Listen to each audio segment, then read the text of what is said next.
Україно, рідна земля мати, Господь, Отець наш Небесний, благословіть. Ukraine's military says it has destroyed another Russian warship in the Black Sea. It says the vessel sank near Alupka, a city on the Crimean peninsula, which Moscow illegally annexed 10 years ago. Kyiv says it used naval drones to sink the Caesar Kunikov, a large landing ship, saying it was in Ukrainian territorial waters at the time. This is the second time in 2 weeks that Ukrainian forces have claimed to have sunk a Russian vessel in the Black Sea. DW's Nick Connolly has more details from the Ukrainian authorities. Well, we've seen some video which they say shows these naval drones attacking this big landing ship off the coast of Crimea, as you mentioned there. It wasn't in port, it was kind of off the south coast of the Crimean peninsula. We also know that this is a ship that had already been damaged back in the early phase of the war when it had been in the Russian-occupied port of Berdyansk, and that time it had survived, unlike another ship that was in port next to it and had been rebuilt, had been made seaworthy again. That now seemingly no longer possible. We understand from these Ukrainian sources that basically a large hole was created on its left side, and that has led to it taking on water and being beyond recovery. As for the rescue operation, we don't have any details now if those Russian sailors have been evacuated from that ship or not, but it's definitely a reminder that basically nowhere in these Russian-occupied waters off Ukraine is safe for the Russians right now. We've had more than 10 ships destroyed and many more damaged, and we're really seeing the Russians under pressure there. Let's bring in military analyst Mike Martin from the War Studies Department at King's College London. Mike, good to see you again. Now, if indeed confirmed, how big a blow would the sinking of this warship be to Russia's military might in the Black Sea? In and of itself, it's not a huge blow. It's a landing ship. But I think, as Nick, your correspondent, just said, this has to be seen within the context of a number of ships sunk by Ukraine. And this is the second ship sunk this month by Ukraine. NATO Secretary General Jens Stoltenberg has called this a great victory for Ukraine. Let's look at the other side of things then. Why is this such a crucial achievement for Kyiv? Well, in 2014, the Russians captured most of the Ukrainian navy.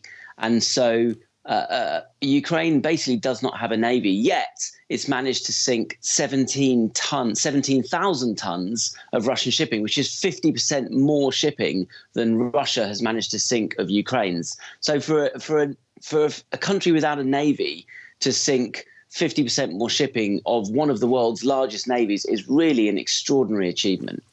Kyiv claims to have destroyed up to a third of the Black Sea fleet, and it really appears that Ukraine finds it easier to put Russia on the back foot in the Black Sea than on the battlefield on dry land. What do you think is a reason for that? Well, the reason that over the last year Ukraine has really slowed down on the battlefield on land is because Russia had time to dig in very extensive defences all along the front line. And these are multi-layered and have minefields and so on and so forth, which has made it very, very difficult for Ukraine to make any progress whatsoever. And that, coupled with a lack of things like artillery ammunition, because Western supplies are dropping down, has made it much more difficult for Ukraine to make any progress on land. And attacks on the Black Sea fleet have been increasing. How come Moscow doesn't seem to see them coming, or at least cannot seem to find a way to prevent strikes? Well, a lot of these ships are quite old. So, for instance, the landing craft that was just sunk was a Soviet-era ship. And over the last 30, 40 years, there's been a big technological shift. Now, most of these ships are sunk, in fact, all of them, I think, are sunk by Ukrainian unmanned drones, which either skim the surface of the water or just go slightly underneath the surface. Now, a lot of these ships are configured to defend themselves from other ships or from submarines with torpedoes. And so really they're playing catch up on what has been quite a recent advance, a technological advance in naval warfare. And that's why a lot of these ships are going down. And it's very hard for Russia to defend against this new technology. Yeah, these underwater drones that you just mentioned, they have proven crucial for Ukraine. What can you tell us about how they function, how they're steered, how they're maneuvered? Well, the most important thing is that they're much cheaper than having your own ship and, torpedoes or guided missiles. And the way they work is a bit like an aerial drone. It is effectively explosives with a propeller, and then you can steer them by encrypted radio link. And as you've seen, you're just showing it on the screen there. They've got cameras so you can record the strike, and that then gives you a propaganda value as well. And really, what, again, these enable you to do is because they're cheaper, they're more plentiful. So you can launch 3, 4, 5, 6, 10 of these at the same time. And that adds to the difficulties that the Russians are having in intercepting them. Yeah. So maybe not a huge blow to Russia's military might, but it's very much an embarrassing moment for the Russian army. How do you expect them to respond? Oh, the propaganda value is great. I think there's not very much that they can do to respond in the naval domain.